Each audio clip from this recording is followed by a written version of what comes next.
la realidad. Les voy a adelantar, a modo de sumario, los temas que van a componer el programa de esta noche. Son estos. Convertir en espectáculo turístico una burda imitación de misa negra puede resultar demasiado peligroso y hasta provocar fatales consecuencias.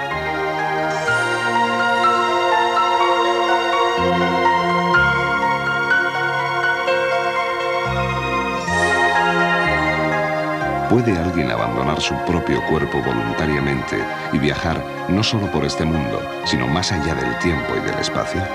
Desde los 9 años, Bernard Roquin hace viajes astrales.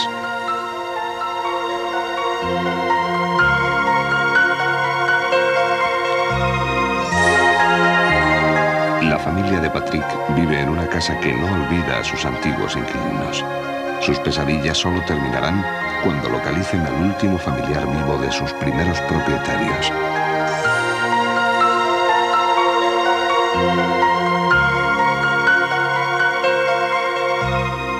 Y vamos a entrar con el primero de nuestros temas porque es un poco alucinante las cosas que se ven ahora. Hay una empresa, que no voy a decir el nombre, no sé cuántos S.A., especializada en la organización de cumpleaños, combate en de pressing catch, alquiler de mimos y payasos para fiestas infantiles privadas y que también entre sus servicios ofrecen celebraciones de misas negras a domicilio para sorprender a las amistades. Bien, yo no sé si con esto se puede jugar o no, pero a veces incluso una misa negra o la significación de una falsa misa negra para turistas puede tener consecuencias bastante nefastas. Vamos a ver la historia que ocurría en Benidorm y después hablaremos con nuestros invitados. Todo empezó como un espectáculo diferente, pero en la vida real, 4 de los actores que participaron en esta misa negra sufrieron en carne propia trágicas experiencias. Los dramáticos acontecimientos se desencadenaron en el castillo medieval de Alfaz del Pi, a un paso de Benidorm. Fue una simple coincidencia el accidente que pudo costarle la vida a Félix Otero.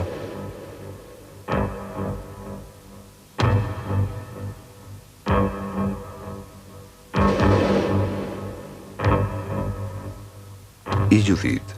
¿Por qué no quiso hablar de su gravísima enfermedad? ¿Otra coincidencia? ¿Qué amargo destino estaban provocando al interpretar su papel, desafiando a Satanás con esta misa negra? ¿Fue casualidad también que Pascual la arrollase con su coche a la amiga de quien acababa de despedirse? ¿El maligno puede ser aún más diabólico cuando se juega con él?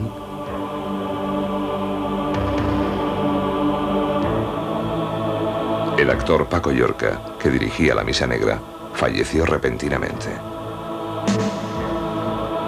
Realmente, aquella herética farsa era solo un espectáculo. Fueron muchos los que aconsejaron a Félix, a Judith, a Pascual y a Paco que no despertasen el poder y la ira del que nunca duerme con aquella misa negra, porque podían pagarlo muy caro. Félix nos relata su amarga experiencia. Aquí comienza más o menos lo que es la odisea de los desencadenamientos que ocurrieron. Esta es la ruta. Comenzó un día así, más o menos a esta hora, un 8 de marzo. Y venía por esta zona y en esto que se me metió aquí un coche, tuve que girar y me fui contra el muro. Esta es la situación en que queda el coche una vez sufrido el accidente. La situación mía, evidentemente yo venía conduciendo. Al estar aquí quiere decir que el primer impacto me trasladó el golpe hasta este lado. Luego la situación para salir fue auténticamente monstruosa. No podía. Una vez abierta la puerta bajé como pude, ya que la rotura que sufrí fue de cadera y de fémur. ¡Oh, Satanás, Belcebú, príncipe de las tinieblas, rey del mal! Aunque nos cueste admitirlo, ¿por qué no buscar para nuestros 4 protagonistas la misma respuesta? ¿Qué maldición puede esconderse tras una misa negra? Sí, hay algo de burla, hay algo de comedia, pero también hay mucha verdad. Que se han realizado pues alguna profanación de algún camposanto por la zona este del Mediterráneo, sí, pero a pequeña escala. Hay que denunciar también que hay un comercio con las sagradas formas en las misas católicas que los particulares suelen no tomarlas en la Santa Comunión y las suelen vender en el mercado negro a una cantidad que oscila entre unas 10 y unas 15.000 pesetas. Yo no sé ahora el mercado cómo estará. Las cruces son invertidas, en el interior del cáliz hay restos de una bebida pegajosa, lógicamente. La imagen del niño Jesús colocada boca abajo dentro de la pila de agua bendita, los cuadros con motivos religiosos acuchillados, el rostro de la Virgen destrozado. Cada noche se prolongaba hasta el amanecer. Las primeras luces eran testigo de lo que Félix, Judith, Paco y Pascual hacían en el escenario, invocando a Satán.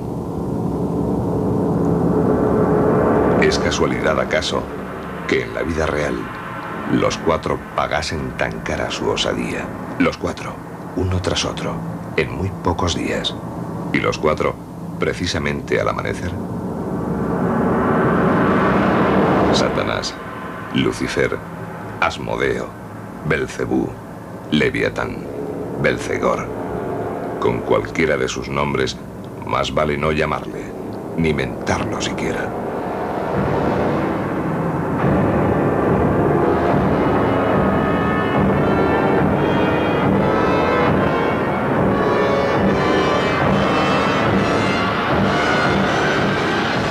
Pascual nos cuenta lo que le sucedió.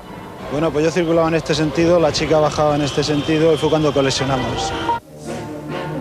En España abundan este tipo de ritos y ceremonias. Cementerios y capillas han sido profanados en el nombre de Satanás en lugares de Galicia, Cataluña, Euskadi y sobre todo en Levante, como el caso que nos ocupa. Por si acaso, ninguno de nuestros protagonistas ha vuelto a interpretar su diabólica farsa.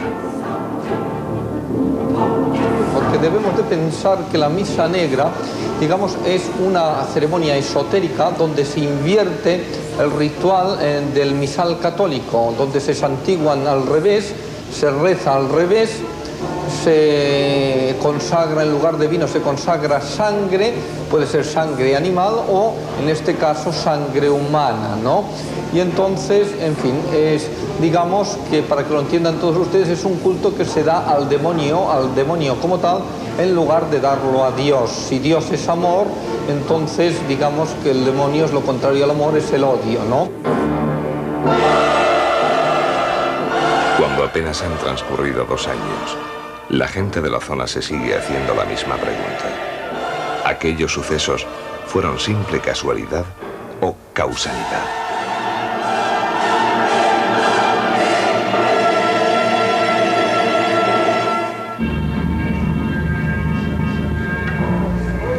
Traite viscunum teledeum Satani, evenimentum iecum nos, ob Satani, eversiventum Belcebú et Satani.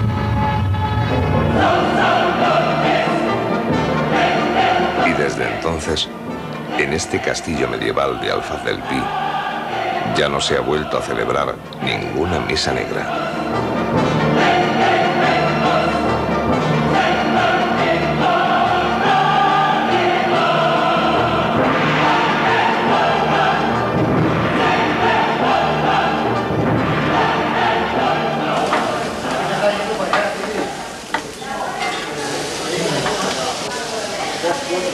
Pues no sé si la racha de mala suerte que tuvimos fue por hacer lo de la misa negra, pero creo que el que juega con fuego se quema.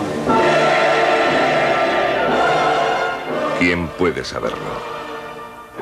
Quizá su mayor perversión sea hacernos creer que no existe. Bueno, pues esta es la historia de una evidentemente falsa misa negra, donde, bueno, hasta el latín era bastante macarrónico, me temo. Están con nosotros Gabriel Carrión, periodista, escritor sobre temas satánicos, que investigó y que conocía este tema de Benidorm. Está el secretario canciller del Obispado de Alicante, profesor en Teología Dogmática, que es Vicente Sáenz González. Y Enrique López Guerrero, que es sacerdote también, párroco en Mairena.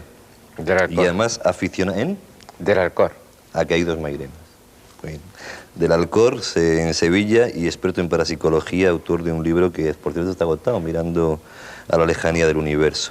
Con ellos vamos a hablar sobre todo este tema. Yo decía que hacían gestos así como diciendo no, esto no es. Aquí me imagino que hay para hablar de un montón de cosas, diferenciar lo que son ritos satánicos, lo que es la misa negra, el tema del maléfico, esa vuelta, no sé si vuelta a estar de moda o es que nunca dejó de estar de moda el diablo o el mal, o la polémica sobre si el diablo es una persona, es un ente físico.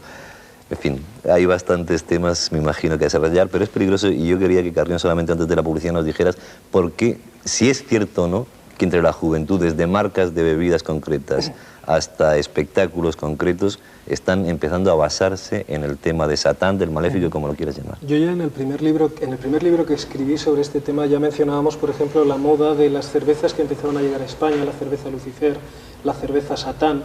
Y luego en el último que acabo de publicar ya sí que hago un recorrido amplio por todo lo que conlleva el tema de la música y cómo poco a poco se va incluyendo incluso en los propios anuncios. La realidad es que la figura del diablo vende, más quizá que la figura de Dios, del Dios clásico, y bueno, se está poniendo de moda a todos los niveles. Yo creo que un ejemplo claro es el que comentabas tú al leer al principio un anuncio.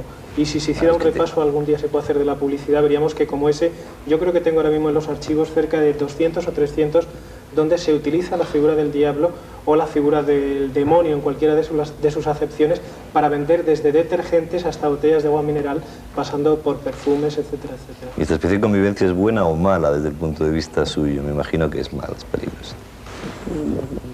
Bueno, yo no diría...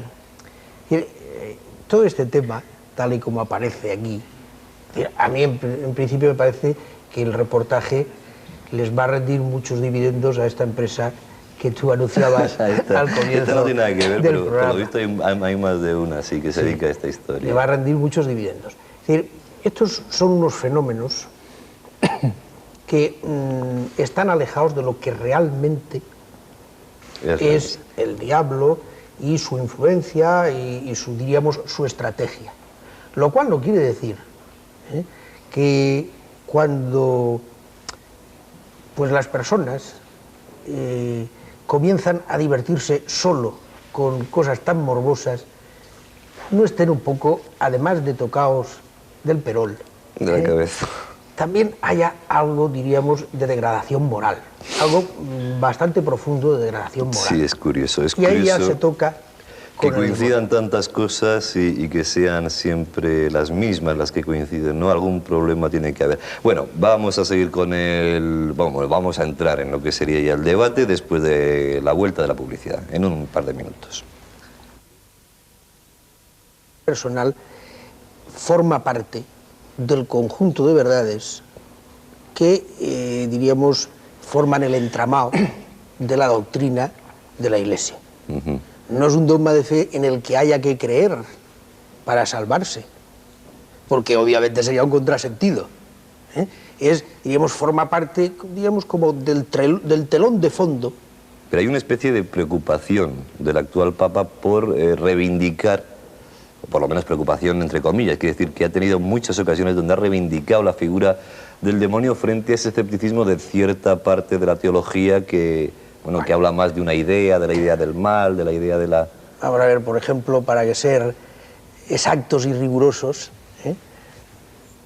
en el nuevo catecismo creo que aproximadamente se dedican a...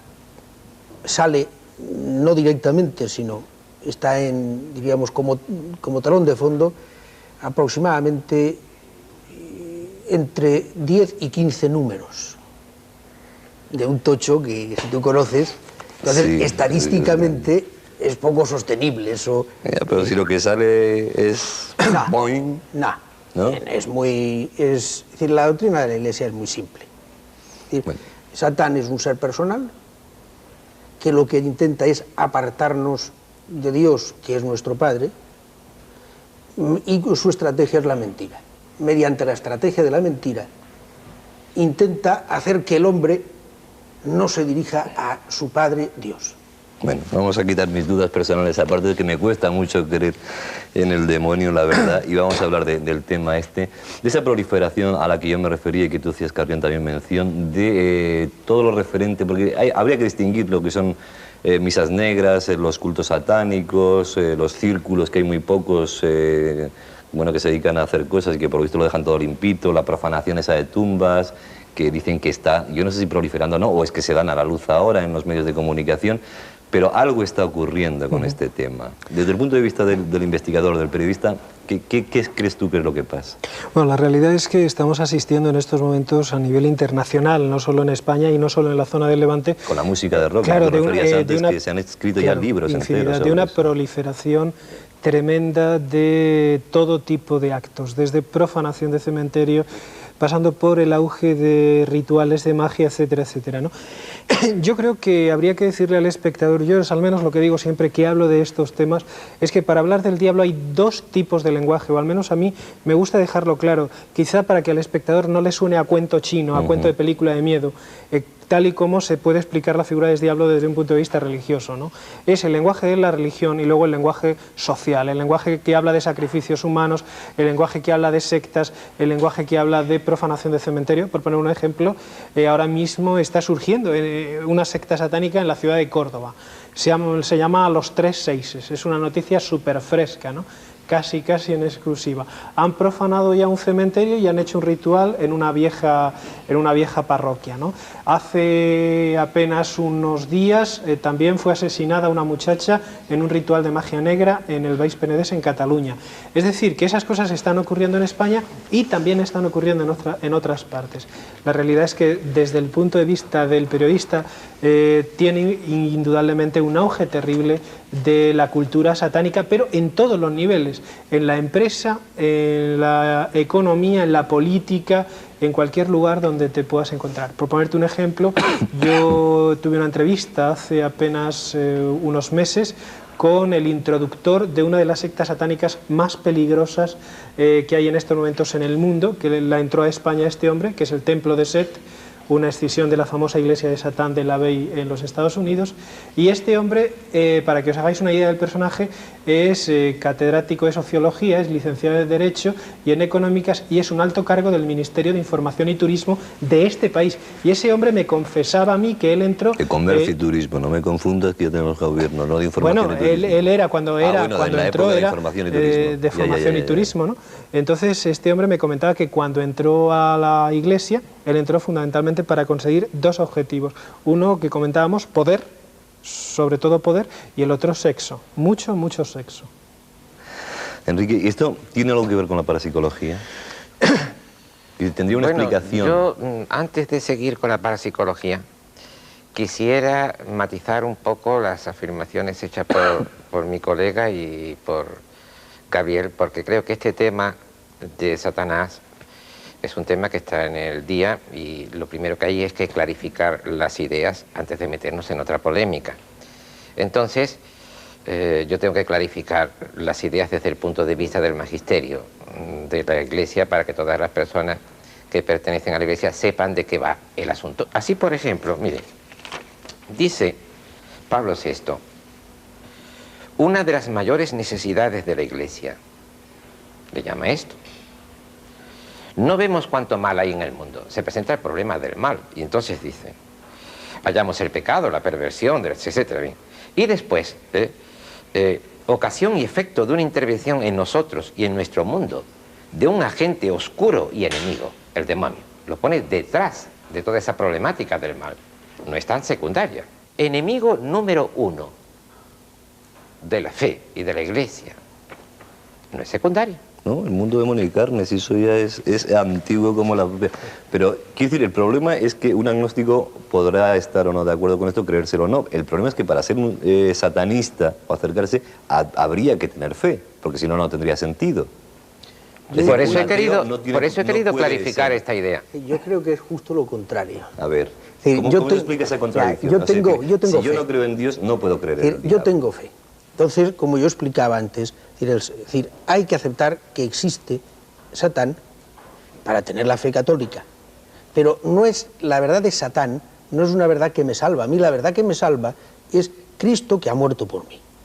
Entonces, yo que tengo fe en Cristo que ha muerto por mí, sé, por la fe, que uno de los peligros con los que me tengo que enfrentar, pues es con la actividad del demonio, con la tentación, etcétera, y todas las manifestaciones que hay, que son posibles. Pero el que no tiene fe se encuentra en un vacío absoluto y sobre todo en determinadas edades. Es decir, el hombre, decía ya Aristóteles, es un animal religioso. Entonces, cuando no tiene la verdadera fe, cuando no está unido personalmente a Cristo, busca un sustituto de esa fe verdadera, de esa verdadera relación con Dios. Y encuentra el satanismo. Y entonces empieza, es decir, está, diríamos, una serie de proliferación de temas, de ocultismo, adivinación, magia, superchería, brujería, y, diríamos, en el máximo nivel de ese morbo, de esa atracción, llega el tema del satanismo. ¿Por qué los jóvenes se hacen o se acercan a eso? ¿Por qué se pone de moda eso cuando en teoría los jóvenes no deberían de creer en ese tipo de cosas? Bueno, en principio yo creo que no solo los jóvenes, en principio creo que hoy en día es todo el mundo. En general yo ahí pienso que aparte de tu amigo funcionario Félix. de información y turismo. No, pero al margen de eso yo creo que hay infinidad de personas, adultos. El joven, indudablemente el joven se acerca porque encuentra ahí un punto de apoyo para manifestar su rebeldía. Pero esto no tiene nada que ver con la figura del diablo, tiene fundamentalmente que ver con un sistema social. Entonces yo creo que habría que matizar en principio varias cosas, ¿no? Porque no todo el satanismo igual, no todo el satanismo es estrictamente negativo. Hay gente que utiliza una parte más filosófica, que es el luciferismo, para intentar iniciarse dentro de determinados rituales. Por lo tanto, yo creo que había que diferenciar estrictamente el satanismo, que de alguna manera, y hablo desde un punto de vista periodístico, bueno, nos marca la Iglesia, y luego está ese otro satanismo en el cual no es necesario creer en una entidad llamada Satán, sino que tú lo que haces es entrar en una organización que va a velar por ti y por los intereses. Hoy las grandes y modernas corrientes satánicas son masonerías encubiertas. Son multinacionales. Claro, gente que va poco a poco poniendo a sus peones en lugares estratégicos para obtener cada vez mayor poder. Y se producen los sacrificios, los rituales, estos que estamos acostumbrados en películas incluso. Sí, sí, total y absoluto, eso es cierto, ocurre. Eso es cierto. Porque dices que sí. ¿Tú crees Digo que realmente... sí, porque le imagino enterado de los últimos acontecimientos espantosos en Suecia, donde cerca de Estocolmo, ¿no? Pues se cree que están enterrados unos 52 niños que han desaparecido con estas prácticas horrorosas. Han podido huir 4 niños pequeñitos, entre los 10 y los 5 añitos, han contado cosas horribles. Han contado cómo aparte de esos niños muertos había otros que eran engendrados expertamente por sus madres para abortar y luego matarlos comiendo sus órganos. La madre que se negaba era muerta, era asesinada. A los niños se les obligaba a comer corazones de otros niños muertos y a beber la sangre a estas criaturitas. Han dibujado cosas espantosas. Es para no hablarlo, es algo que revuelve... Que se llegue a esa degradación, lo estamos comentando antes. Ahora mismo en Levante revuelve el estómago. Dicen que están ocurriendo, no sé por qué se ha escogido la zona de Levante, yo creo que ocurre más o menos en 2 días, pero parece que en Levante se dan con cierta frecuencia. Hasta el obispado han llegado casos concretos de profanaciones de templos, de iglesias, de... Bueno... Muy brevemente, que estamos ya fuerísima de tiempo. Es decir, hay indicios, pero casos plenamente confirmados, no. Lo que sí hay sospechas. Y recientemente pues ha habido el caso de una señora que se llegaba a la forma. Bueno, el padre Jordi decía que estaba a 15.000 pesos a la sagrada forma. Eso es que dice el padre Jordi, yo lo pongo entre comillas. Lo que hay un mercado negro donde eso también lo pongo entre comillas. Bien. Es decir, lo que sí hay indicios es de que eso raros, ocurrido. De que por lo menos hay personas que se llevan la sagrada forma a su casa, se han llevado, y entonces también en concreto pues se está un poco más sobre aviso sobre todo, por ejemplo, en el tema de la comunión de la mano, de que se respeten las normas litúrgicas, de que ha de comulgarse delante del sacerdote. La verdad es que lo que me ha contado me ha dejado el cuerpo todavía peor de lo que lo tengo. Es muy poca cosa, para lo que era.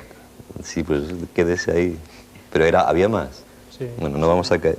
¿Por qué dices que siempre? No, que es un caso, el caso de Estocolmo es un caso realmente es sorprendente. No, pero y además en países súper civilizados, ¿no? Súper desarrollados. Quizá eso también tenga su matiz. Hay que tener en cuenta un detalle. Por ejemplo, estábamos hablando off the record fuera de la antena de Holanda. Holanda tiene una permisividad también total y absoluta, y hay que decir que la primera iglesia satánica legalizada en Europa precisamente se establece en un pueblecillo cerca de Ámsterdam. Entonces, bueno, eso indudablemente nos da mucho que decir. Y el hecho, y con esto termino, de que el Levante se haya visto en un momento determinado invadido de estas supuestas prácticas, es precisamente porque en un momento determinado, a finales de los 70, nos vimos invadidos por un turismo de esos países que se trajeron sus rituales. Y hay un sacerdote que acabo, que se llamaba Rafael, muerto, en el cual, pues, en una televisión por cable, que no es competencia, le hicimos una entrevista ya por el año 87, donde él reconocía que en su ritual de iniciación en San Francisco se había sacrificado un niño, y nos contaba cómo en algunos pueblos, mencionando los nombres, se hacían rituales y había altares dedicados al diablo, Altea, Benidorm, etcétera. Entonces, lo único que te quiero decir es que después de salir esa entrevista, al cabo de un año, este hombre murió en extrañas circunstancias. Nos vamos a ir de viajes astrales. Muchas gracias a los tres por estar con nosotros. Vamos a hablar de viajes astrales, vamos a recordarles, si es que encuentro, porque estoy un poco preocupado, el apartado de correos al que se pueden dirigir es el 4700, código postal de Madrid 28083, para contarnos sus historias. Y el teléfono, 24 horas a su servicio, el 91 de prefijo, 586-9997, 586-9997. Seguimos preparando ese programa que vamos a hacer con todos ustedes, con todos los que nos han llamado y que se dedican a hacer experimentos. Bueno, pues un poco por libre, un poco como empezó aquí nuestro invitado, porque cayó en sus manos un libro y luego se dedicó a investigar cosas. Y les esperamos para el viaje astral a la vuelta de la publicidad. Hasta dentro de un momento. Seguimos aquí con temas ahora menos duros que el de las misas negras y sobre todo ese sacrificio de niños que por lo visto se hace aquí en España, aquí ahora, en este 1993. Y vamos con los viajes astrales porque es una cosa en teoría bonita, pero que cuando ya va uno por el programa 9 de estos límites de la realidad no sabe cuándo está bien y cuándo está mal, porque me han dicho que la relajación llevada a sus últimas consecuencias, que hay viajes astrales de los que no se regresa, es decir, que terminan en la muerte. No es el caso de nuestro protagonista, que a los 9 años se fue de su cuerpo por primera vez y luego pues seguía haciendo viajes voluntaria e involuntariamente. Vamos a ver primero la historia y después hablamos sobre ello.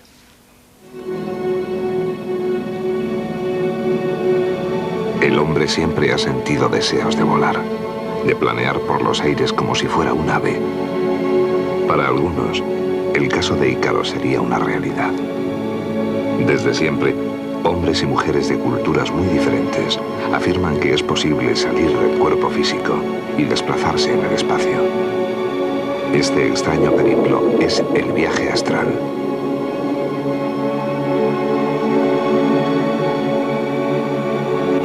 Bernard Racken, casado y padre de 2 hijos, vive en París, donde ejerce la profesión de psicoterapeuta. Mi vida sufrió un importante cambio a la edad de 9 años. Entonces fue cuando cobró todo su significado, después de una experiencia muy especial. Recuerdo perfectamente la primera vez que salí de mi cuerpo. Tenía entonces 9 años y fue una noche en que no me encontraba muy bien. Estaba enfermo, un poco indispuesto, y tuve que ir muchas veces al cuarto de baño a vomitar.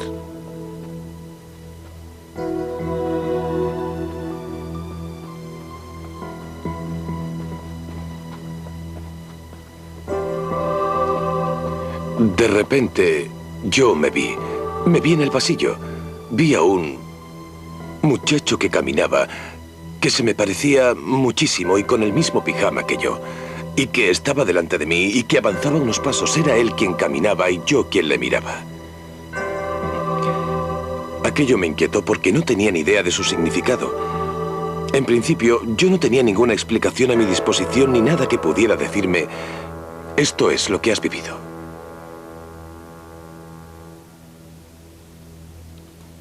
En lo que respecta a la autenticidad del fenómeno, hay una cosa que es cierta. En primer lugar, es un fenómeno que ha sido constatado en todas las épocas y cuya huella se encuentra en todas las tradiciones. Lo encontramos en los griegos, en los egipcios, en los hebreos. Y si nos remontamos a épocas menos lejanas, en mitos cristianos, los santos, por ejemplo, se da este desdoblamiento. Es decir, que la salida fuera del cuerpo es un fenómeno muy frecuente. Ahora Bernard vive con Alice, que es pintora. Él está terminando sus estudios de psicología. Su vida es apacible, sin sobresaltos. La pareja se entiende bien, y Alice sabe que Bernard realiza misteriosos viajes fuera del tiempo. Hasta la tarde. Él se los ha descrito, y ella está segura de que no se trata de experiencias imaginarias, pero tiene miedo. ¿Cómo asegurarse de que no es peligroso?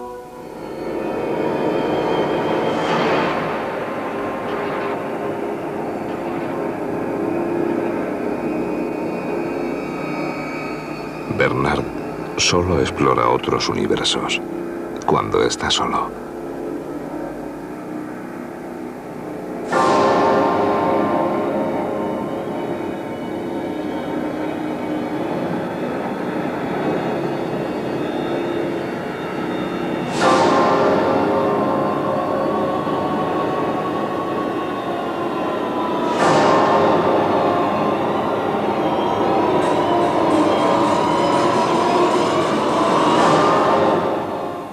Mis salidas del cuerpo ocurren de dos maneras. En el momento de la salida en sí puede que esto se oculte, es decir, que esté en el interior y acto seguido esté en el exterior sin que haya una transición, o sino que se dé una extracción del cuerpo etéreo que puede ocurrir por la parte superior del cuerpo. Es lo más frecuente y que va ascendiendo y sale ya sea por la zona superior del pecho o la cabeza. Y una vez que está fuera, las sensaciones que se tienen principalmente son sensaciones de velocidad. Un desplazamiento muy fuerte y muy rápido. Asimismo, son sensaciones ligadas a los colores. El mundo es más transparente, pero a la vez se sigue teniendo la sensación de viento en los oídos.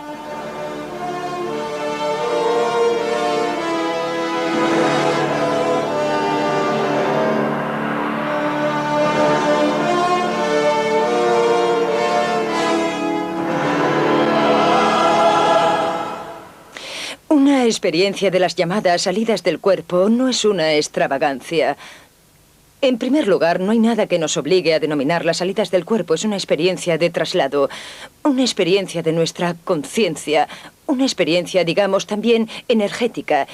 Y hay muchas formas de identificarla, ya que tiene lugar en un campo que no tiene nada que ver con lo peregrino ni con la imaginación. ¿Qué ocurre en el cerebro cuando una persona está fuera de su cuerpo? ¿Qué lectura podemos obtener de ese cerebro? ¿Cuál es su actividad?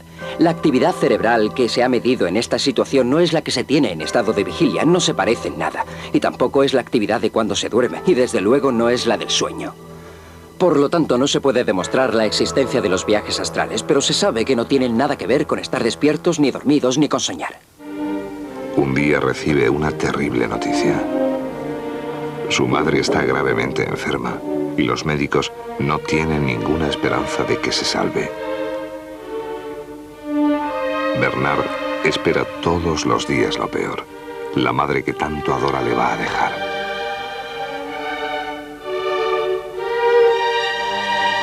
Destrozado por el dolor, no puede soportar aquella constante angustia.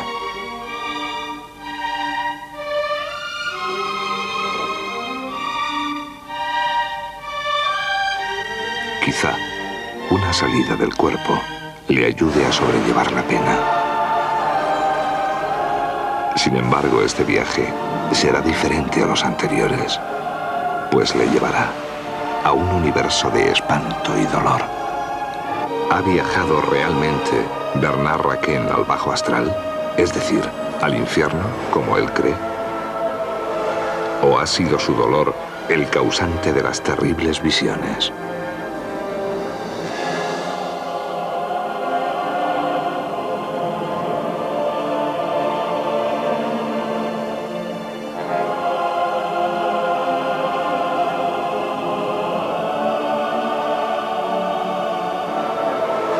Para mí el cambio fue increíblemente violento.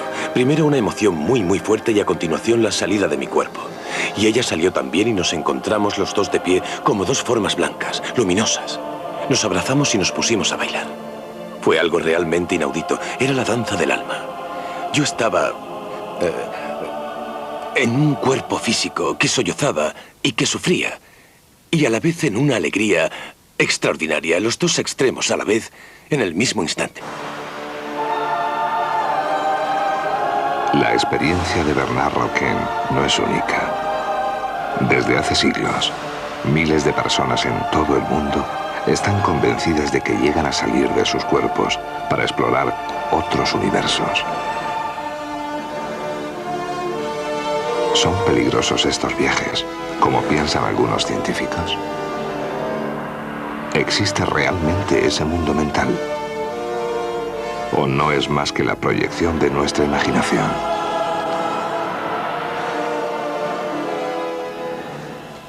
Pues ahí están las preguntas a las que espero que contesten don Enrique Vila, que es médico especialista en medicina preventiva, lleva 20 y tantos años investigando todo este tipo de fenómenos. José María Poveda, que estuvo ya con nosotros, psiquiatra, profesor de la universidad. Estos son nuestros invitados y con ellos hablaremos de estos viajes astrales a la vuelta de la publicidad. Estamos con ustedes en unos momentos. ¿Qué es un viaje astral, doctor? Un viaje astral es la salida, el desdoblamiento de algo del cuerpo físico, llamémosle alma, cuerpo astral, mente, lo que sea, el nombre lo de menos, va a un sitio, se desplaza, vuelve y trae una información. Eso sería una pequeña definición. ¿Y esa afirmación del final de que miles de personas están viviendo viajes astrales es creíble? Nosotros lo hemos estudiado y lo hemos intentado demostrar hasta donde se puede.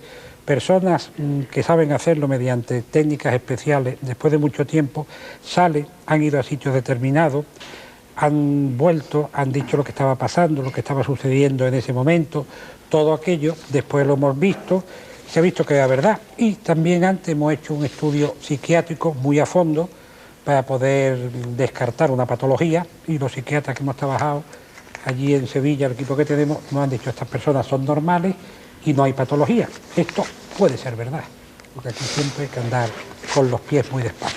Con los pies muy despacio. Poveda, desde el punto de vista tuyo, ¿qué es un viaje astral? Bien, primero, yo no creo que haya miles de personas haciendo viajes astrales, porque entonces la gente vería mucho menos la televisión, estaría por ahí utilizando Viajando. este sistema. Entonces, el viaje fastidio, que no vean menos la televisión, que estamos perdidos. El viaje, en este sentido, hace referencia a contarnos qué es lo que pasa en las personas en un momento muy específico. Curiosamente, ese momento recuerda mucho el del momento de entrada en el sueño. Al entrar en el sueño, claro, cerramos los ojos y luego tenemos sueños visuales, pero también pasa otra cosa cuando estamos durmiendo, y es que desconectamos los inputs o las entradas de sensaciones kinésicas, corporales, las de pisar, las de sentirse. Y muchas personas en el momento de dormirse sienten ese momento en que se pierde peso y uno parece despertarse. O sea, efectivamente, desde el punto de vista biológico, hay un sustrato para que haya sensaciones que tienen que ver con el viaje. Pero también se dice que las brujas viajaban. ¿Qué era eso de los viajes de las brujas? Las brujas se untaban anestésicos con belladona, estramonio y diversas cosas, las untaban en el palo de la escoba, se lo pasaban entre las piernas y, claro, tenían unas sensaciones de viajes y de todo lo que hiciera falta. Entonces, yo lo que quería decir es que, más que hacer una filosofía del viaje astral, hay evidencia de que hay cambios biológicos que soportan la idea de estar viajando, pero que tener razón es distinto del sentimiento de tener razón. Y pensar que uno viaja es distinto de estar viajando. Entonces, ¿tú no crees que se puedan hacer consciente voluntariamente? Dice, voy a viajar. Depende de lo que uno quiera decir en viajar. Yo no creo que uno se convierta en el soñado de sí mismo y que salga afuera y que se haga fotos. Sí que puede sentir esa sensación. Por ejemplo, entre los tibetanos, el uso deliberado de meditaciones para viajes es algo documentado desde hace muchísimos tiempos. El que uno viéndose a sí mismo desde fuera, por ejemplo, uno está enfadadísimo y se imagina que está en la luna mirándose aquí todo lo enfadado que está con un telescopio, pues ha conseguido distancia frente a su enfado y sin duda será terapéutico.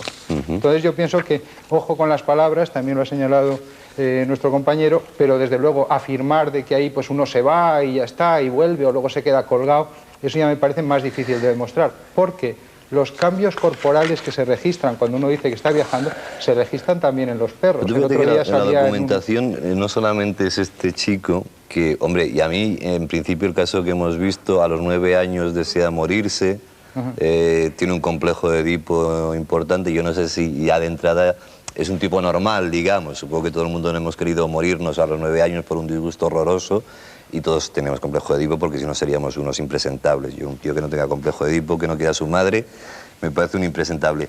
Pero teníamos aquí cantidad de documentos, desde Shirley MacLaine hasta Hemingway, por Allan Poe, bueno, grandes escritores que han hablado de estos temas y que han asegurado que ellos han hecho estos viajes. El problema es, se abandona el propio cuerpo, ¿qué es lo que sale de ese cuerpo y qué es lo que se vuelve? Eso es lo que no se sabe. Sale algo, no sale nada. Hemingway lo decía de una forma muy bonita.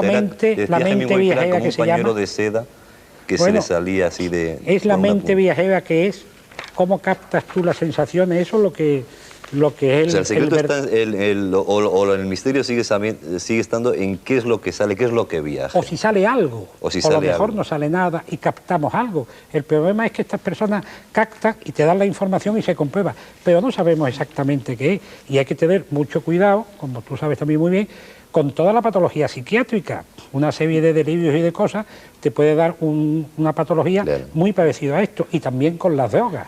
La LSD, los famosos viajes, también está muy parecido. Hay que saber separar una cosa de otra. Lo que pasa es que el tema de las drogas, y tú has investigado, los dos creo que han investigado en Sudamérica, por ejemplo. Yo recuerdo que Juanjo Benítez, que es un conocido periodista y aficionado a todos estos temas, hizo una experimentación con Jiménez del Oso. Jiménez del Oso se rajó porque le entró miedo, porque es bastante más prudente que Benítez. La famosa ayahuasca. Sí, la ayahuasca es característica. La historia famosa, ¿no? Y entonces Benítez se había puesto como trampas a sí mismo, ¿no? Porque decían que iba a hacer un viaje cuando la ingiriera, y había dicho que colocara no sé qué en Madrid y otra cosa en Bilbao. Y luego, por lo visto, hizo ese viaje astral, naturalmente drogado por lo que... ¿Cómo era? Ayahuasca, en la selva Esmeralda, en la película que ya sale una excelente narración de eso. Exactamente, y entonces vio todo eso, es decir, que todavía es cuando empiezas a mosquearte, ¿no? Porque dices, bueno, es que ya se pone trampas y descubre esas trampas, es decir, que estuvo allí de alguna forma. Sí, ¿Pero quién? Eso es lo que no sabemos. En el momento que lo supiéramos, pues entonces ya no había problema. Sí. No hay desde luego evidencia para decir científicamente qué es lo que pasa. Sí, a veces que pasan cosas para las que no tenemos una explicación específica, que nos hacen asombrarnos de la gran capacidad de nuestra mente, pero sobre todo en una situación, cuando uno está relajado, cuando uno está en una situación de equilibrio y de naturalidad. Esa especie de sensación que tú te referías antes, de cuando uno entraba en una primera fase del sueño, que cree que todavía está despierto, pero que no está despierto, ahí hay un problema raro, porque yo muchas veces, y lo he vivido en mí, ¿no? Hay como si estuviera oyendo voces y a la vez creo que estoy despierto, y digo, a ver si voy a estar esquizofrénico, y me asusta a mí mismo. No, es un momento especial para que ocurran este tipo de cosas. Existen las enciclopedias. Existen las enciclopedias y en los tratados, y no indica patología, que es lo que se está diciendo. ¿Alguno de los dos ha hecho viajes astrales? Sí. ¿Tú lo has hecho? Sí. ¿Y cómo es? Claro. Por vía interna, sí. ¿Cómo por vía interna? ¿Eso que es que hay dos formas de hacerlo, pienso yo. Uno es la salida y tú, en relajación profunda, llegas a un estado... Hombre, ahora le voy a hablar yo de la relajación, que me compré un cassette para perder el miedo a los aviones, para enseñarme a relajar, y un día me vi así, como decía el cassette, un poquito por encima del cuerpo, y me pegué un talegazo porque bajé inmediatamente, porque me entró un auténtico pánico. Pero tú no. A ti no te entra pánico y te ves. Me veo fuera. De hecho, ¿tú te tumbas en la cama o te tumbas en un sitio? Yo me tumbo en la cama, eso? me relajo, sí, o sea, sí. ¿tú Yo lo hago diariamente. ¿Diariamente viajas? Diariamente. Eres un kilométrico ya. Sí. ¿Y a dónde vas? Pues... ¿Puedes decidir dónde vas? Hay veces que lo he decidido, otras veces he aparecido en un sitio sin haberlo decidido. ¿Y cuál es el proceso en medio minuto? Es decir, tú estás en tu casa... Me relajo, entonces yo me he hecho un cuerpo llamado de luz. Una vez que estoy relajada, salgo, me introduzco en ese cuerpo que yo me he hecho y de ahí ya me muevo a donde quiera. ¿Y tú te guías? Sí, y te voy a ir a Estados Unidos hoy. Voy a ir, sí. He ido a países que no conocía, he viajado al pasado. Estuve en el Egipto de los faraones. Estuve en el Egipto de los faraones. Exactamente.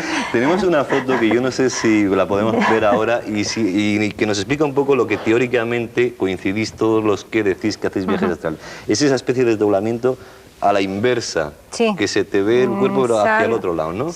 Bueno, yo es que salgo de distintas formas. Yo he salido por la cabeza, como han explicado antes, he salido... ¿Y cómo es, qué es eso de salir por la cabeza? Salí rápidamente por la cabeza.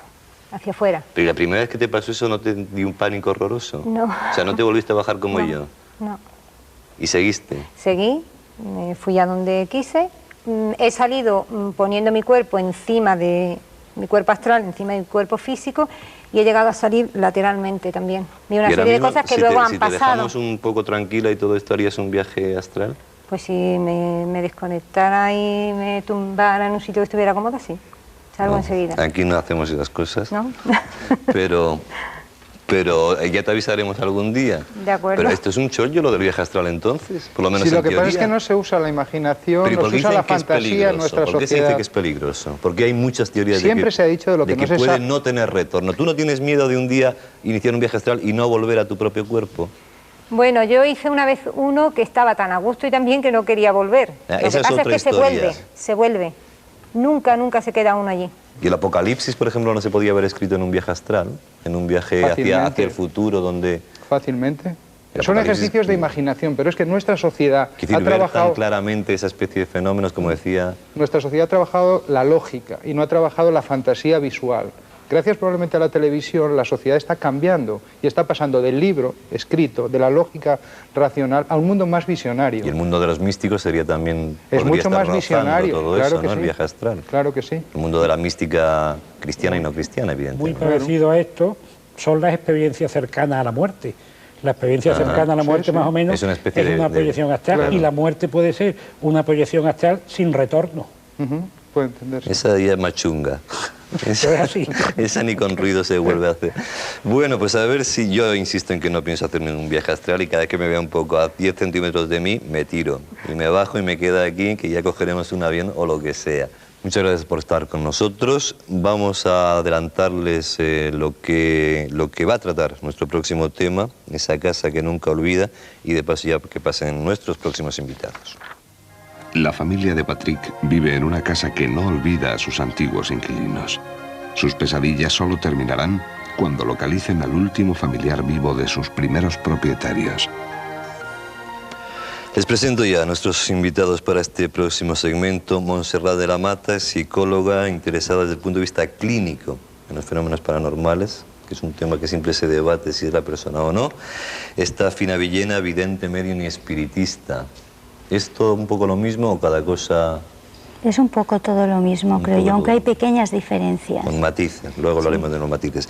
Y Alberto Abraham, que es cabalista y, bueno, por tanto, experto en mística judía. Hablamos de la cábala un día y dije que es bonita hasta la palabra cábala, que significa tradición o conocimiento. No, significa recibir. Recibir. Y a partir de ahí... La palabra viene del hebreo lekabel, que quiere decir recibir. Bien, vamos a ver la historia primero y luego se explicarán por qué están estos tres invitados aquí con nosotros. Y será después de la publicidad, en un par de minutos.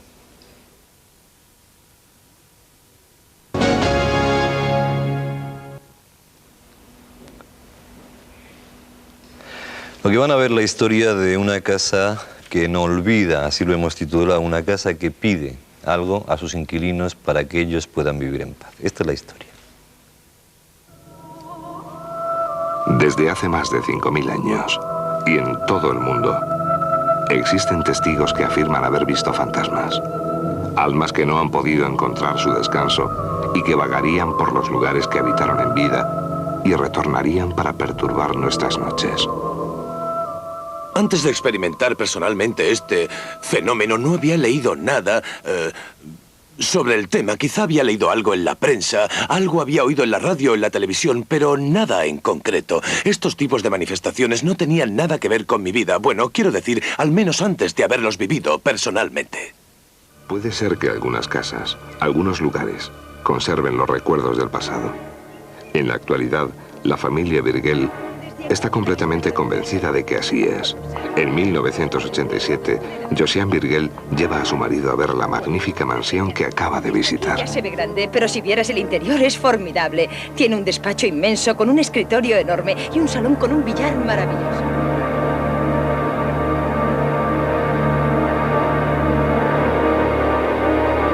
Mi esposa ya había visto la casa y fue un flechazo, pero cuando yo quise verla, el propietario estaba de viaje. La descubrí desde las murallas del castillo de Montbazan. Desde allí se veía la casa, el parque y el jardín. Sentí una inquietud, cierto malestar. La casa me llamaba y me decía, ven, te espero. Tienes que realizar un trabajo aquí. ¿Y bien? La compramos. ¿No la has visto por dentro? No es necesario. Josiane ha comprado la casa mientras Patrick, que es actor, estaba de gira. Esta es, pues, la primera vez que va a la casa. Claro que me gusta. Venga, vamos. Vamos, papi. Sí, vamos. La familia lleva unos días instalada y le enseñan este maravilloso lugar con entusiasmo y orgullo. ¿Ves qué bonito? Venga, papá. Venga, papá, vamos. Tranquilas. Los Virgel han encontrado por fin la casa de sus sueños y no pueden sospechar la terrible prueba que les espera.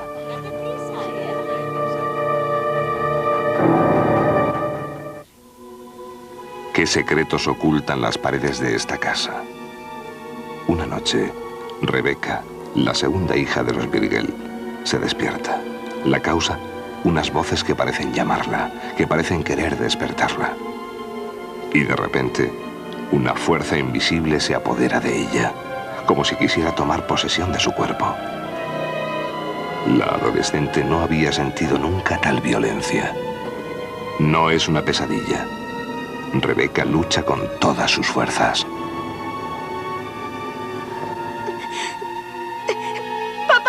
¡Papá! ¡Hay alguien en mi cuarto!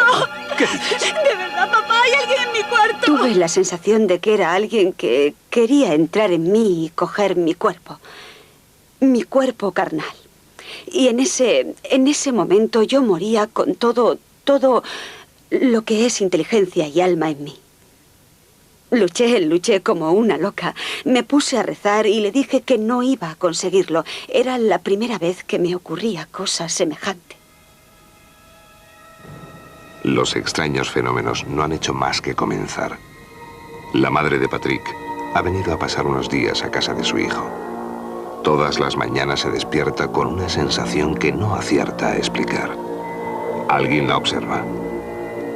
Una niña con la cara manchada de mermelada está sentada al pie de la cama. Es un sueño. La señora Virgel no lo cree así. Está despierta, y bien despierta. Y la niña aparece misteriosamente todas las mañanas.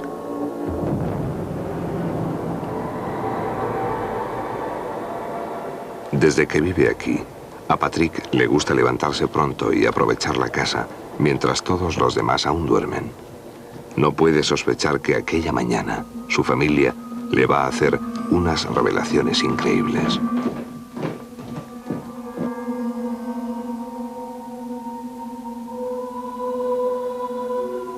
A Josiane también le arranca de su sueño una extraña aparición que la inquieta profundamente.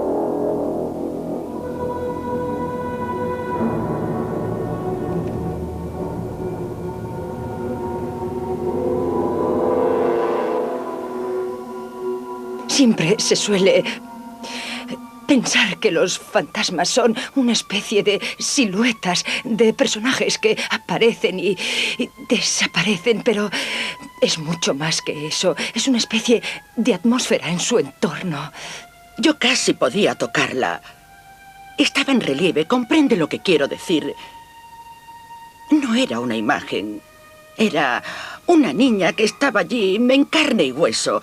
Sí, hijo, de verdad, créeme. Hace muchos días que está al pie de mi cama. Te lo aseguro. En este momento, la madre de Patrick le está contando que todas las mañanas aparece una niña en su habitación, pero su hijo no toma sus palabras en serio e intenta tranquilizarla. Entonces entra Josiane en la cocina. Mamá me está contando que ve a una niña sentada al pie de su cama. No quería decírtelo, pero es la tercera vez que veo la forma de una mujer al pie de mi cama. No lo comprendo. ¿Lo ves? No estoy loca. Entonces empecé a pensar en qué es lo que había en aquella maldita casa. Bien, pasaron algunos días y una noche, como a las 11, no podíamos dormir ni mi mujer ni yo. Encendí la lámpara de la mesilla, le pregunté dónde estaba el libro que había comprado aquella mañana y me dijo que estaba en la mesa del salón. Patrick baja al salón y cuando entra, ve algo extraordinario. Ya no le queda ninguna duda. La casa está encantada. Empecé a hablar del tema con los vecinos, con las personas mayores que vivían en aquella zona. Una familia llegó aquí hace muchísimo tiempo y poco después desapareció y nunca más volvimos a verlos. Es algo totalmente inexplicable. Hablando con una de las vecinas, se entera de que en aquella casa había ocurrido un drama terrible. En 1942, durante la ocupación nazi, los alemanes requisaron la casa para convertirla en comandancia. Las SS habían tenido conocimiento de la existencia de una red de la resistencia que ayudaba a los judíos a pasar a la zona libre, para quienes la casa representaba un lugar de tránsito.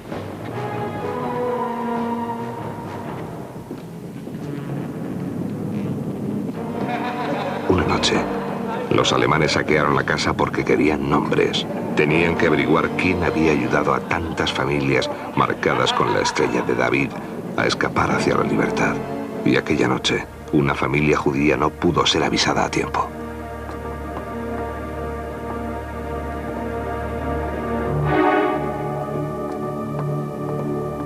Creo que es aquí. ¿Estás seguro? Creo que sí. Ven.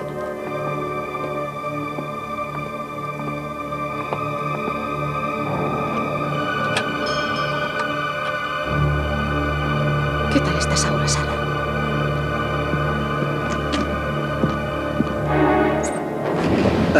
¿Sí?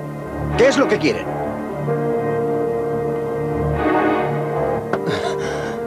Está cometiendo un error callándose, señor Rosensky.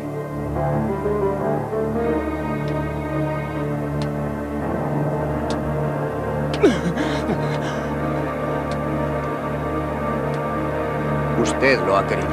Durante toda la noche, los vecinos escucharon terribles gritos. Son los fantasmas que han visto los Virgel, las 3 personas que encontraron la muerte en aquella horrible noche de 1942. Patrick no logra olvidar lo que le ha contado la vecina.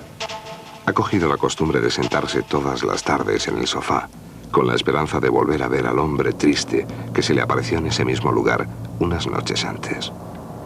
Su rostro le obsesiona y cada vez se identifica más con él. ¿Quién le dio la dirección de esta casa? En su sueño, es a Patrick a quien tortura la SS. Le torturan igual que al hombre del rostro triste y le piden nombres. ¿Quién le dio la dirección? Váyase a la mierda.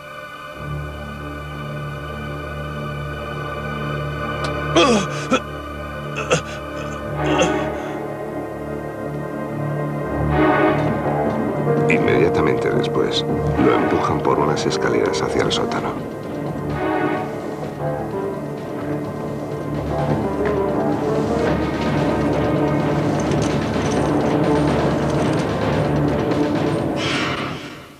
Pensé que el sótano debía ser el nuestro, aunque hasta ahora nunca habíamos bajado porque había muchísimas cosas, todas desordenadas. Lo primero que hice al día siguiente fue bajar a ver. Todo estaba roto. Había trozos de sillas, de cajas, y me puse a indagar entre todo aquel desorden. Y allí, Patrick hace un descubrimiento increíble. Una vieja maleta que contiene un candelabro de 7 brazos y un libro de oraciones hebreas. En el libro, una carta con una dirección en París y un nombre, Shlomo Rosinsky. Patrick se presenta en la dirección indicada y se entera con emoción que Shlomo Rosinsky sigue con vida. El anciano queda abrumado. Reconoce el candelabro. Es la menorá que ofreció a su nieto Simón antes de la guerra. Entonces cogió el candelabro y me dijo, esto lleva muchísimos siglos en nuestra familia y es algo que pasa de padres a hijos, que heredan los primogénitos. Shlomo recuerda que regaló la menorá a Simón cuando éste tenía 13 años y piensa que su sobrino debió de llevarla consigo cuando intentó pasar a la zona libre con su esposa y su hija. Después de la guerra, Shlomo intentó dar con el paradero de su sobrino, pero nadie tenía noticias suyas a partir de 1942. La pista se perdía en Montbazon. Cuando el anciano se enteró de que Patrick había sido educado en la religión judía, le regaló el candelabro con una condición: encender las velas en todas las festividades judías para que las almas de Simón y su familia pudieran encontrar la paz y el camino de la eternidad. Meses más tarde, Patrick no ha olvidado el cumplimiento de aquella promesa. ¿Es posible que sus oraciones ayuden a Simón? Ha pasado el tiempo y las apariciones de los fantasmas han ido disminuyendo gradualmente, hasta que un día Patrick tiene la certeza de que sus oraciones no han sido en vano. Por primera vez se le aparecen los fantasmas en el jardín. Parece que se alejan y la niña le dice adiós con una sonrisa en los labios. No volverá a verlos más. ¿Será posible que haya ayudado Patrick a Simón y a su familia a encontrar el descanso eterno? Bueno, pues esta es una historia de fantasmas o de apariciones que tiene un final tierno y feliz, un final bonito. Yo no sé si, Alberto Abraham, ¿cómo contempláis desde la ortodoxia hebrea el tema este de las apariciones? ¿Cómo has visto tú toda esta historia? Yo la he entendido. ¿La has entendido? Ahora el problema es cómo se explica. Claro, ese siempre es el problema. Bueno, la sabiduría que nos viene sobre estos temas nos viene directamente del profeta Moisés, que lo recibió directamente de Dios.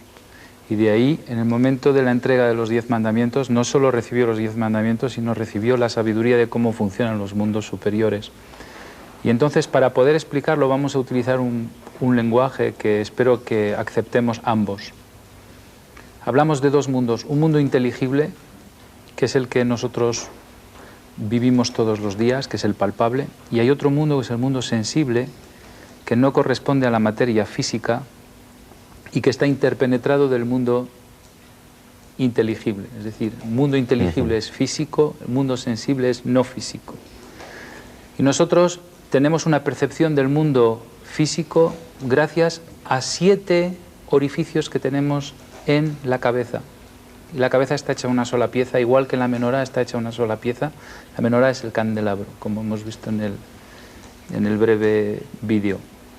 Los 7 agujeros que tenemos dentro de la cabeza son los 2 oídos, los 2 ojos, 2 narices y una boca, que equivalen a los 7 brazos del candelabro. Pero ojo, una sola boca, todo lo demás es par. Es decir, los oídos son 2 orificios, los ojos 2 orificios, la nariz 2 orificios, pero una boca. Es un juez que al final pone el orden. Y si miramos cómo está hecho el candelabro... Creo que podemos pasar la imagen del candelabro, si la tenemos por aquí. El candelabro tiene un eje central que representa la boca. Que es el la boca juzga las percepciones que vienen de los 2 oídos, de los 2 ojos, de los 2 orificios de la nariz. Y entonces tenemos percepciones que vienen del lado derecho y percepciones que vienen del lado izquierdo, y no vienen dando el mismo mensaje la percepción de la derecha con la percepción de la izquierda, pero al final lo que pronuncia la boca es de dónde ha cogido la información, si la ha cogido del lado derecho o del lado izquierdo. Entonces nosotros tenemos 2 mundos, el mundo sensible y el mundo inteligible. Y tenemos que encontrar un equilibrio entre el mundo de arriba y el mundo de abajo. Por eso existe la vela del candelabro en la parte central. Entonces hay gente que habla mal, y que habla mal de su prójimo porque coge toda la parte izquierda. Pero hay gente que solo habla de cosas puras y santas porque coge toda la parte derecha. Hay gente que solo habla del mundo espiritual porque solo escucha de este lado, y hay gente que solo habla del mundo material porque solo escucha de este lado. Pero si vemos cómo está construida el candelabro, está construido con un perfecto equilibrio. No hay un brazo más largo que otro. Entonces, lo que quieren hacer dentro de este ritual encendiendo el candelabro es volver a poner cada mundo en su sitio. El mundo sensible tiene que estar en su sitio y el mundo inteligible en su sitio, y no interferir un mundo dentro del otro. Es decir, el mundo sensible no puede venir a influenciar nuestro quehacer diario, y nuestro quehacer diario no puede, aunque sea de una manera inconsciente, influenciar el mundo sensible. Ahora, Si lo queremos influenciar, tiene que ser de una manera consciente y no como víctimas de ello. Es decir, si nosotros hacemos un ritual, ¿cuál es? Intentamos que con una actuación o con una oración influenciamos positivamente el mundo de arriba. O intentamos que el mundo espiritual nos influencie positivamente en el mundo de abajo. Pero no queremos ser víctimas, como fueron estos habitantes de la casa, de una experiencia que no esperaban. Y el candelabro lo que hizo es volver a poner cada brazo a su nivel. Ahora, y con esto ya termino, había que encender las velas, porque nuestros orificios están todos apagados. Que era lo que hacía al final. Nosotros somos velas apagadas. El protagonista. No tenemos poca espiritualidad. Entonces, encender las velas quiere decir darle espiritualidad a cada uno de los orificios y volver a poner las cosas en su sitio.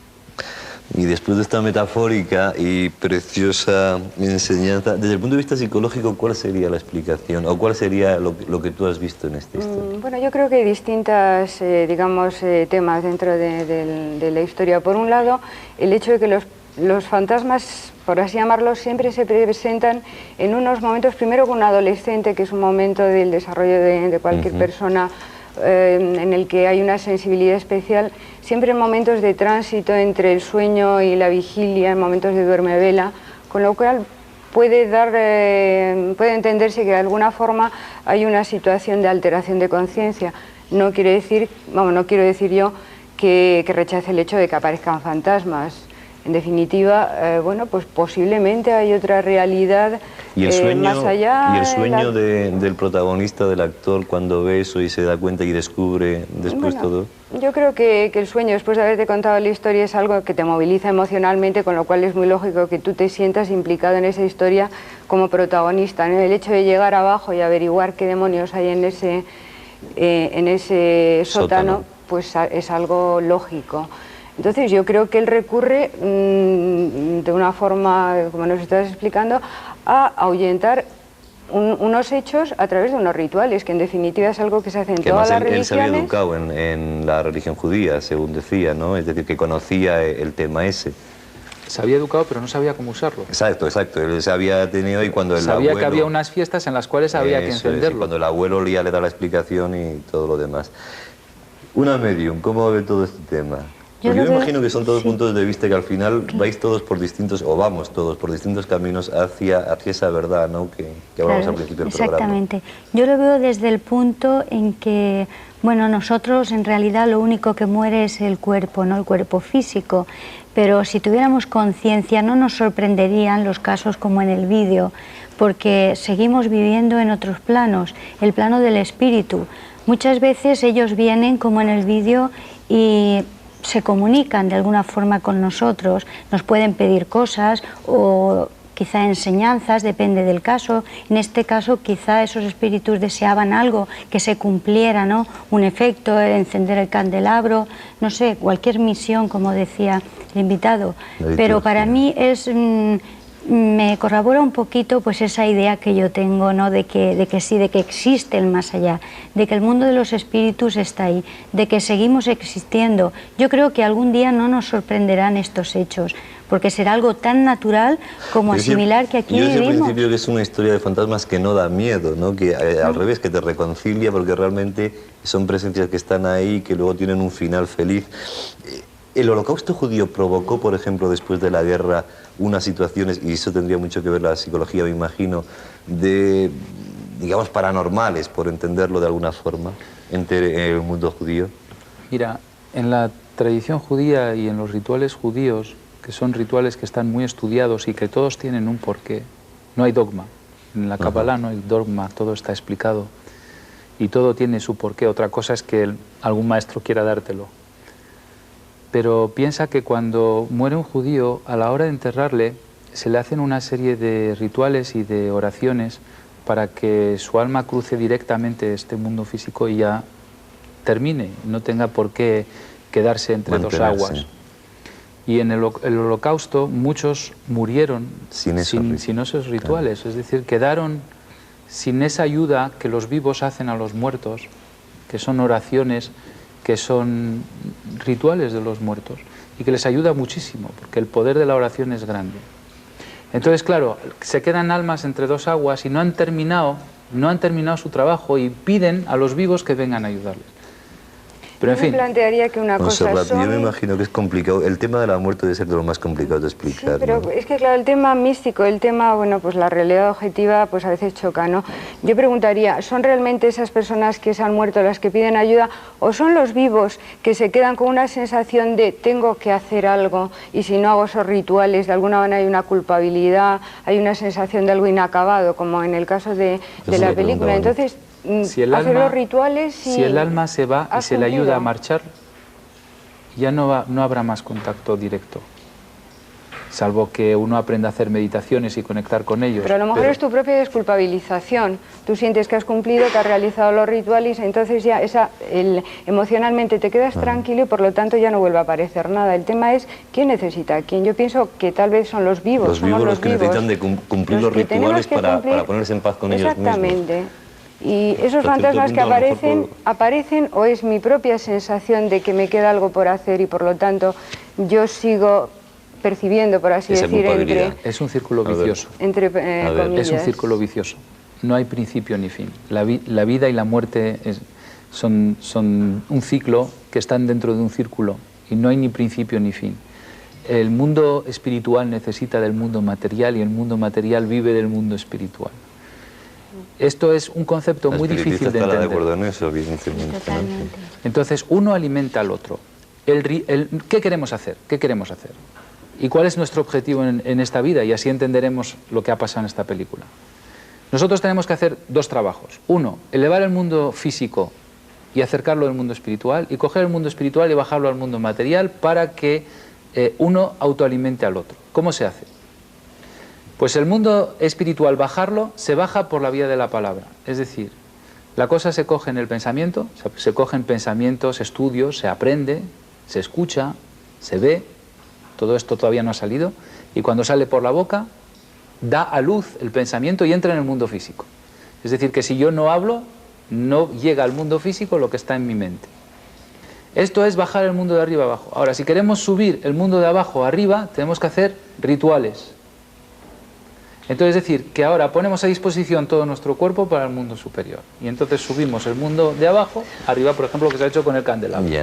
Y así es como, hablando y rezando y ritualizando, unimos los dos mundos. Y eso en Kabbalah se llama la Devekut, es decir, la unión del mundo espiritual con el mundo material. Pero luego en el mundo judío hay desde integristas, por llamarlo de alguna forma, hasta grandes liberales en la interpretación de las propias escrituras. Nosotros, cuando Un estudiamos, cabalista ¿de dónde estaría más cerca? es apolítico. Buscamos el conocimiento, no entramos en política. La política es nuestro peor enemigo. En cuanto entramos en política, de alguna manera prostituimos el propio conocimiento. las ganas de conocer. Tenéis que saber que en España, antes de la expulsión de los judíos de España, los sabios católicos se llamaban cátaros, los sabios musulmanes se llamaban sufíes y los sabios judíos se llamaban cabalistas. Y tengo entendido que estudiaban juntos. Sí. Y cuando en el mundo espiritual están unidos, en el mundo material están unidos. Llegó la expulsión de los judíos, de los árabes, etc. Y entonces en el mundo espiritual ya no estudiaban juntos. Y entonces en el mundo físico empezaron a enfrentarse. Es decir, que la paz solo es posible no organizándola abajo, sino primero estudiando juntos en los temas esotéricos. Y entonces bajará al mundo físico la paz. Complicado es casar la creencia, la fe con la Yo ciencia, creo que en ¿no? definitiva lo que se intenta es en un caos en el que nos movemos, porque la realidad muchas veces es más loca que la propia ficción. Entonces el poner orden en ese caos a través de rituales, de, bueno, pues cada uno unos parámetros determinados, llámale ciencia, llámale matemática, psicología, misticismo, espiritismo, lo que sea. Todos buscamos tener un orden alrededor que nos permita entender a través de nuestra percepción qué es lo que está ocurriendo. Le damos una explicación, le damos un significado y entonces todo tiene sentido, todo está bien. Yo no quiero preguntarle para terminar a Alberto Abraham lo que va a pasar este año porque me dijo antes de empezar el programa que más vale que nos apretáramos el cinturón, no solamente el económico. Bueno, la verdad es que nos acercamos a una era, gracias por la corrección, a una era en donde los valores en los que estamos basados no se sostienen. Y, por ejemplo, una casa cuyos cálculos de estructura están mal calculados, tarde o temprano se va a caer. Y si nuestros valores no están hechos con cálculos de estructura correctos, tarde o temprano se van a desmoronar. Y estamos persiguiendo al dios dólar, al dios peseta, al dios franco, y esto no funciona. No funciona, eso se va a desmoronar y por eso hay esas crisis económicas tan grandes. Y entonces cuando el hombre va a empezar a levantar los ojos, ya empieza, ya se nota, no hay más que escuchar la televisión. Pero este año... Este año ya se ve las premisas de graves crisis económicas en el mundo. Ya la peseta deja de ser Dios para ser un diosecito chiquitín porque la pobre está... Entonces tenemos que dejar ciertas idolatrías y empezar a mirar hacia arriba. Muchas gracias por estar con nosotros esta noche. Les adelanto los temas de la próxima semana. Aquí pasamos de una cosa a la otra. Hay un gnomo, por lo visto, que lo han metido en una botella de alcanfor y ahora creo que está en Estados Unidos. Apareció en Girona, o algo que dicen que es un gnomo. Vaya usted a saber, de eso les hablaremos, de si existen o no los gnomos. Hay una historia de un maleficio, una mujer que es víctima de una medium sin escrúpulos, una gente mala, y que luego es salvada o es por lo menos que le quita ese mal de ojo, ese maleficio, pues otra mujer buena, bien intencionada. Y luego está la fuerza del ki, que es una energía que en Oriente se desarrolla, en el Japón concretamente, y que hizo de un hombre inválido prácticamente, pues no sé si un superdotado, pero casi casi. Hablaremos de todo esto el próximo martes, como siempre a estas horas. Hasta entonces, que sean ustedes moderadamente felices. Muchas gracias.